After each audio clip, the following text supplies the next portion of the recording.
dayağıdır. Gəlin bu tədbir vasitəsilə onlara olan hörmətimizi və sevgimizi ifadə edək. İndi sizə nənəyə aid şeylərə qulaq asın.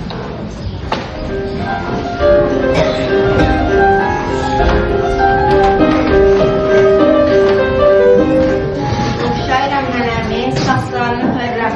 O da sevir çox məni, gözlərindən görürəm. Nənəmi çox sevirəm, canım kimi əzizdir. Hər nə də sevirəm, hər bir sözü dərizdir. Həm gedirik gəzməyə, həm ev işi görürəm. Eskomdan bezməyə, gözü seçlər dərirəm. Allahıma şükür ki, oxşamışam nənəmə, böyümüşəm axır ki, yetirəm bir dənəmə. Nənəm Fərzəyə gülər, müğənni bülbüllərə, anamın anasıdır, evimin sonasıdır. Bir şəxslar dağı, deyərdi mənə nağı, qəşəkcə yerləyərdi, o məni çox sevərdi. Böyümüşəm nənəmə, qoy tutum əllərindən, mənim mehriban nənəm, əziz nənəm, can nənəm. Uzağında nənəsən, layla dedim mənə, mənim mehriban nənəm əzizinəm.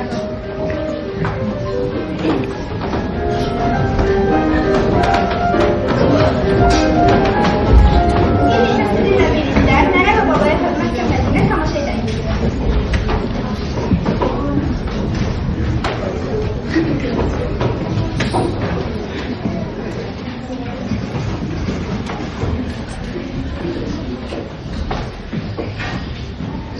Ay baba, biz sənin nənənə babanıq, heç salam vermədən keçmək olar. Ay Faris, gəl biraz yanımıza hala baxın. Neçə gündür səni görmürük, bir necə siz demək olmaz. Salam, salam. Hər dəfə də danışmaq istəyirsiniz. Mənim vacib işlərim var, telefonla danışıram. Telefon sənin sözündən daha vacibdir. Axı biz səni gözləyirdik, düşündük ki, sənə biraz söhbət edərik. Faris, bu nə danışıqdır? Nənə babana belə hörmətsizlik olar? Sənin böyüməyin onların zəhməti sayəsində. Onlar sənə dizlərində oturdub nağıl danışırlar. Məncə siz biraz şircəksiniz. Mən onları sevirəm, sadəcə məşğul edir. Sevgi davranışlarda görünür, sözlərdə yox. Böyüklərə hörmət etmək bizim ailənin qaydasıdır. Biz sənə hər zaman öyrətmişik ki, böyüklərə hörmət etmək lazımdır. Telefon da olar, oyun da olar, amma ailə şeydən bəlkə də haqlısınız, gedim bilirəm. Nənə, baba, həqiqətən diqqətsiz davranır. Sizi incitmək istəmərdim, mən sizi çox sevirəm. Sağ ol ay bala, sənin bir gülüşün, bir xoş sözün bizim qəlbimizi sevindirir. Hörmətlə sevdən var, bu mümkün. Söz verirəm, bundan sonra hər gün sizə salam verəcəm, ağzınızı əfranızı soracaqam. Sizinlə biraz da orta söhbət edəcəm.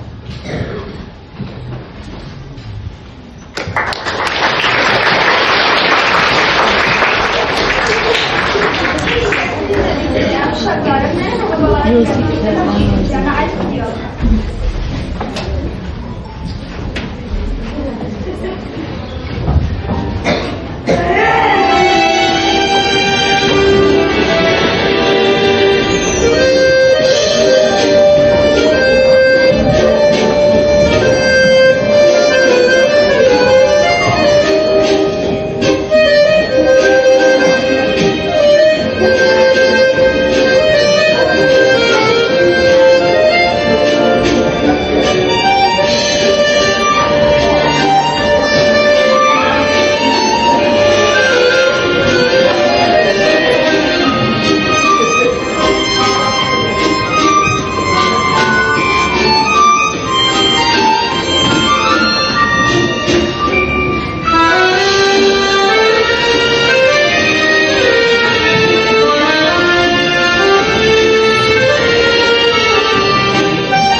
südü sanki çeşme inek, kızıl inek, kaşka inek, südü sanki çeşme inek. Mən bayanı gətirirəm, nənəmə tez getirirəm, nənəm sağır inəkləri.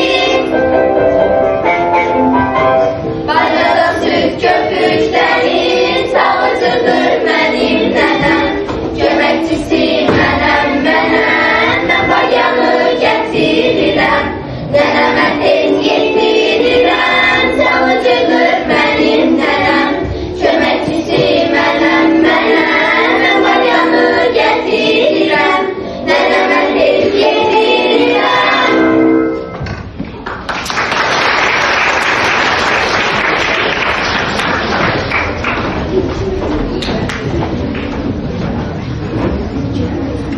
Azərbaycan xalqına mentalitetə uyğun olaraq yaşlı insanlara qayğı göstərməyi cavan nəsil hər zaman özünə borc bilir. Bütün dünyada olduğu kimi, Azərbaycanda da oktyabrın 1-i Beynəlxalq Ağlar Günü kimi qeyd olunur. Ailələrimizin dünya görüşlü nənəyə və babaya həmişə ehtiyacı var. Nənələr və babalar təkcə bizim nağıl dünyamız deyil, həm də ağıl dünyamızdır. Bir çox Avropa ölkələrində babalar və nənələr günü qeyd olunmuşdur. 2008-ci il 8 fevral günü Beynəlxalq Babalar və Nənələr günü kimi qeyd olunur və bu təşəbbüsü həm UNESCO, həm də Avropa Birliyinin Mədəniyyəti üzrə komissiya dəstəkləmişdir. Həmin gün yaşından asılı olmayaraq, babası və nənəsi olan hər kəsin ziyarətini gedilir. Bir çox Avropa ölkələrindən fərqlənərək digər ölkələrdə də nənələr babalar günü qeyd olunur. Fransada martın ilk bazar günü, İtaliyada oktyabrın ilk bazar günü, Estoniyada sentyabrın ikinci bazar günü, Polşada isə 21 yanvar nənələr günü, 22 yanvar isə babalar günü ayrı-ayrı günlərdə bayram kimi qeyd olunur. Babalar və nənələr günü Kanada sakinləri tərəfindən ilk dəfə qeyd olunmağa başlamışdır. Və bu günün keçirilməsində, ailə müstəqilliğinin möhkəmlənməsində, nəsillərin bir-birini tanımasında və onların arasında hörmət edilməsində böyük əhəmiyyəti var.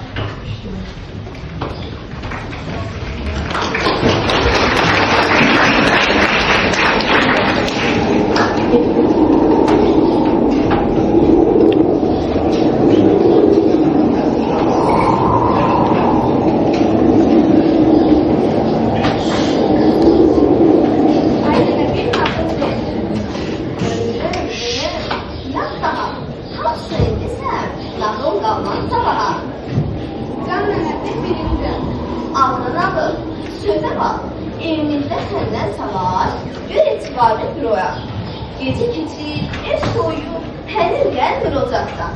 Tam üstündə məslamışıq, odur yatıb bayaqdan.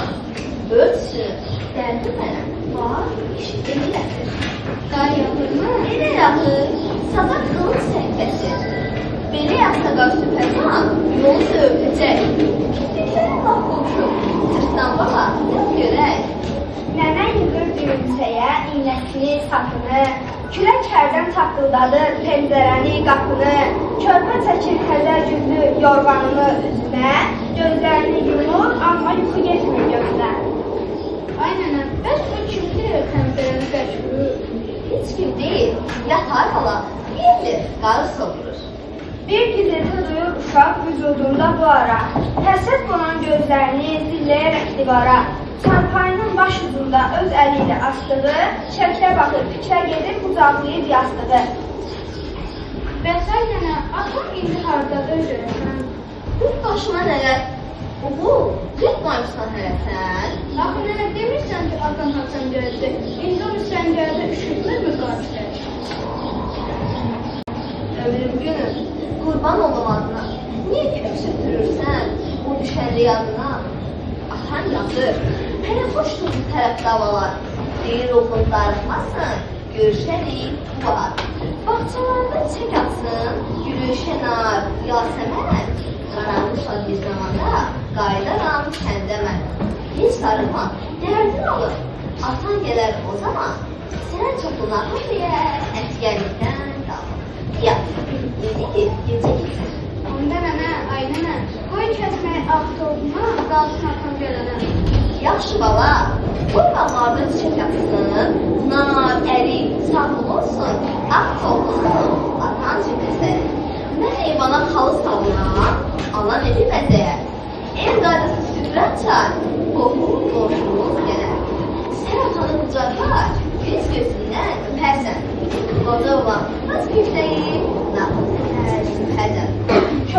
güldü. Həsrət qonan gözlərindən uçdu qəm. Və tutu onun xəyalında indi özgə bir aləm. Qaranquşlar uçub gəldi, astı çiçək, güldü yar. Qavladı atasını, sonra kimsə çalışar. Çöldə hiss etmədən onu yuxu apardı. Çöldə isə bütün gecə külək tufan qopardı.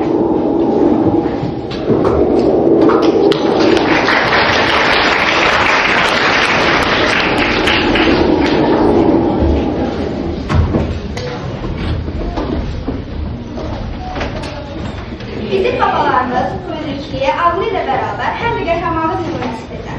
Onlardan biri də sinifimizin şagirdi olan Kərimov Rafiqin babası Şərnov Cahangir 1-ci Qarabağ müharibəsinin şəhidi olmuşdur. Kiçik bir səhnəçidir, onu da yad edək.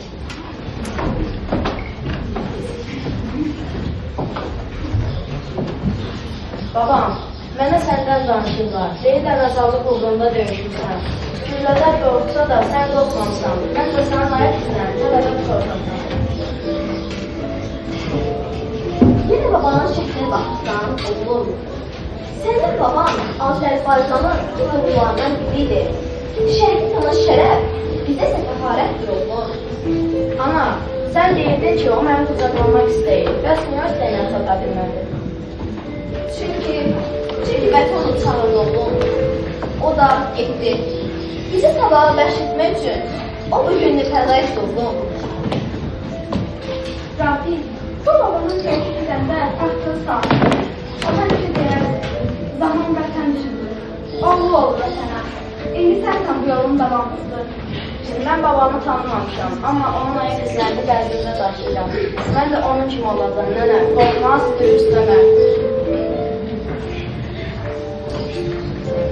Rafi, mən səni heç görürüm, amma səni sevdim babam. Mənim yolumu çətindir, amma şərəflidir. Unutma, vətən torpağı şərəflərlə yollarsa, azadlıq qalibi oldum. Baba, mən də sənin yolunla gedəcəm. Oxuyacam, vətəni sevəcəm. Mən sizin torpağınızla, nəfəsinizlə, azadlığınızla, şəhidlərin müəyyənləri üstündən ayrılaraq yaşarsınız. Şəhidlər ölməz, vətən bölünməz.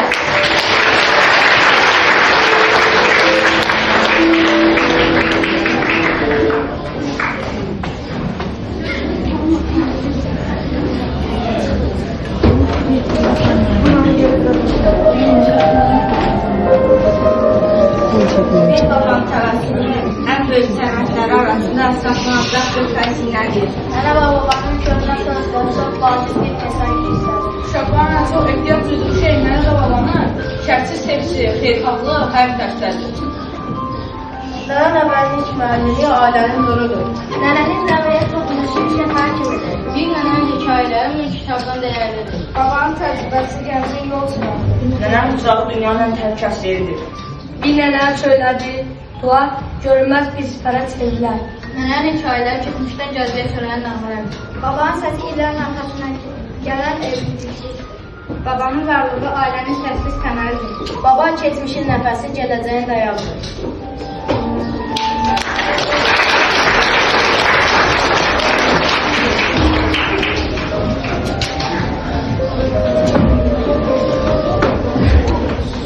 Mənim babam gözəl insan, sevimlidir, mehribandır. 120'ni yaşayasan, desən ona yeni azdır. İnsan var ki, qəlbi qara, bədənəlli bəziyyətli.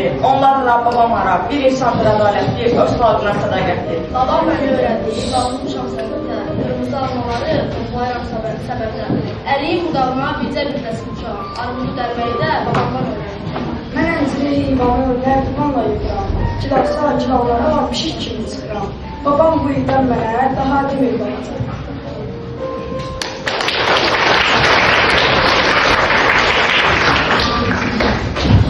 Nənə və baba bizim üçün kitab kimidir. Hər səhifədə hikmətlə doludur. Mən onları yalnız yaşlı olduğuna görə deyil, bilgili, dəyərli və əvəzsiz insanlar kimi sevək və hörmət edək. Onlar ailəmizin köprü, ağsaqqalı, ağsüyüksəyidirlər. Bizə verdikləri tərbiyə, göstərdikləri sevgi və qayğıya görə onlara sonsuz minnətdarım. İndi sözü məktəbimizin direktoru Leyli Rüstəmovaya verilir.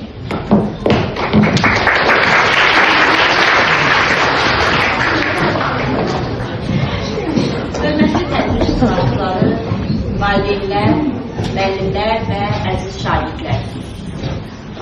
Azərbaycan mentaliteti ta qədim dövrlərdən indiyə qədər, mən bunu danışanda siniflərdə, uşaqlar üçün danışanda, uşaqların səfər hərəkətlər olanda, danlayanda, tənbih edəndə də deyirəm, imansız yerdə otur, böyüksüz yerdə oturma. Bunu atalar deyimi niyə deyir? Çünki böyüksüz yerdə insan, öz keçmişini bilməyən insan öz gələcəyini heç vaxt qura bilmir. Və böyüksüz yerdə oturma ona görə deyirlər ki, hər bir ailənin, hər bir evin, hər bir tayfanın öz böyüyü olmalıdır. Və insanın tutduğu sosial mövqeyindən, yaşından, xarakterindən asılı olmayaraq, hər bir insanın böyük nəsiyyətinə ehtiyacı var. Əziz şagirdlər, siz nə qədər böyüsəz də, həyatda müxtəlif sahələrdə, müxtəlif mövqe tutmağınızda, tutsaz da, siz böyüklərinizi heç vaxt unutmamalısınız. Nənə babanı, ata-ananı, ailənizin, tayfanızın böyüyü olan insanların sözlərinə həmişə ehtiyac duymalısınız. Çünki o insanlar o yaşa qədər müəyyən həyat dərsi keçiblər. Deyir, ən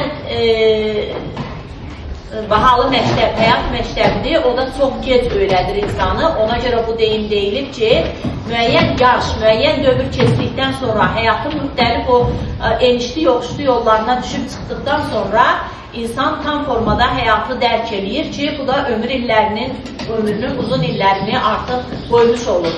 Buna görə də sizdən yaşda böyük insanlar, yəni ata-anaz, nənə-babazın verdiyi nəsiyyətlərə çox diqqətlə qulaq asın.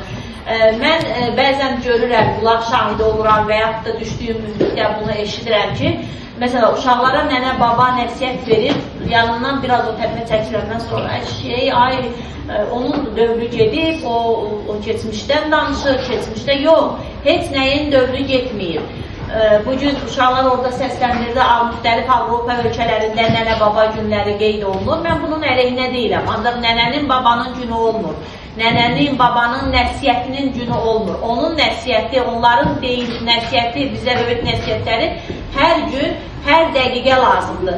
Və o deyimlər sizə bəzən geri fikirli görsənsə də, həyatın müəyyən anında həmin deyimlərlə siz birbaşa üzləşəcəksiniz, birbaşa rastlaşacaqsınız. Ona görə də böyüklərə həmişə hörmət edin, böyüklərin qayğısına qalın və nə qədər böyüklərə hörmət edib, qayğısına qalıb, onları eşitsəz, incitməsəz, həyatda da bir o qədər uğura, bir o qədər müvəffəqiyyətə nail olacaqsınız.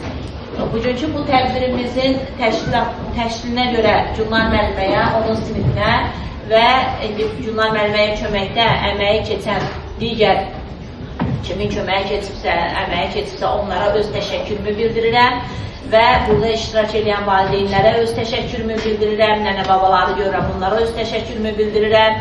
Mən həmişə deyirəm ki, siz valideynlərlə biz nə qədər yaxın, doğma münasibətdə olsaq, nə qədər yaxın bir yerdə işləsək, bir o qədər şagirdlərimizin müxtəlif sahələrdə nailiyyətləri də yüksək olar. Çox sağ olun ki, öz dəyərli vaxtınızı ayırıb bizim tədbirə gəlmişsiniz, bizim bu təşrifə qoşulmuşsunuz, hər birinizdən minnətdarım. Təşəkkür edirəm.